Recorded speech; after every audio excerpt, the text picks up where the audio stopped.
Now, all of you know how much I love doing Text Tuesday. We learn so many things with each other, but I can't teach you everything. So earlier today, I had a chance to sit down with Jennifer Schoenberger from Yahoo Finance to help us learn a little more about cryptocurrency. Check it out. Hi, Jennifer. Thank you so much for being here. Good morning. Thanks so much for having me. No problem. Look, can you tell me what exactly is cryptocurrency? Yeah, let me demystify this for you and viewers. So it's basically like digital cash. It allows any two people anywhere in the world to exchange money without involving a central bank, without involving a government. It's instantaneous, it's secure, it's anonymous, and it's stored in what we call a digital wallet.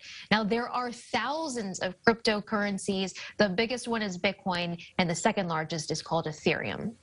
Now, what should we know? I love technology, and we talk about technology on this show all the time. But what should we know? What is the knowledge we need to contain if we are thinking about investing in cryptocurrency? You should know it's very volatile. This is a digital asset that has no intrinsic value. It trades a bit like a commodity, like a precious metal, as opposed to an individual stock that's generating earnings and income. So it derives its value based on what the next person is willing to pay for it.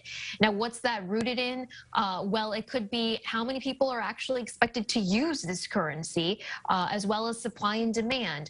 We know for Bitcoin that supply is expected to be capped at 21 million units.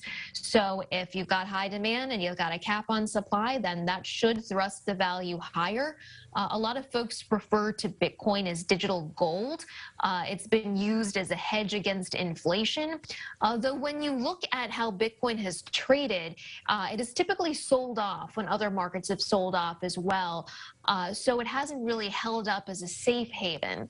I want to note that the rule of thumb in investing is the bigger the risk, the bigger the reward. And that certainly applies here.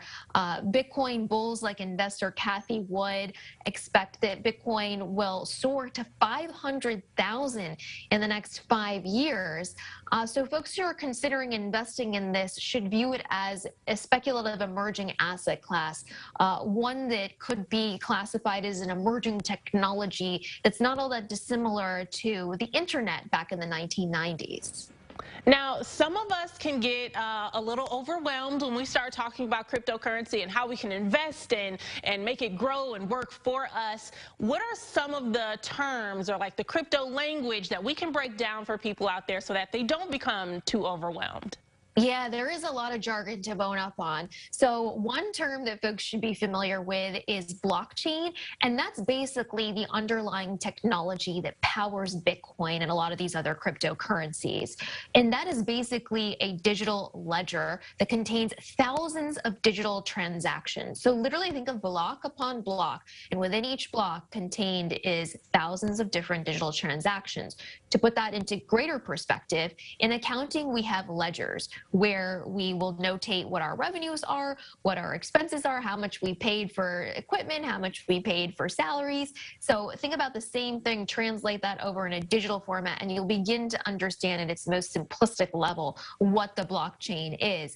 Another term that folks should be familiar with is DeFi. That stands for decentralized finance. And it's basically an alternative financial system that's based on different computer networks that allows people to trade, invest, borrow, and lend cryptocurrencies without a third-party intermediary. So this doesn't involve a broker, this doesn't involve Wall Street, and it's largely unregulated.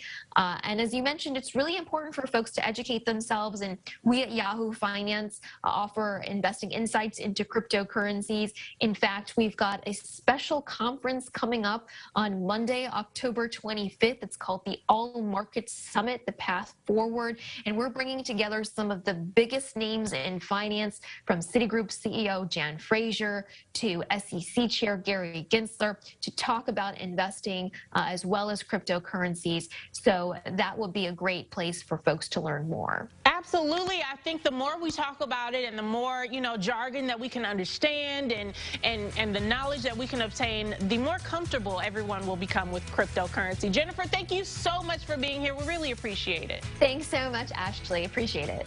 Everyone, I want you to stay right there because we got more Good Day Live when we get back.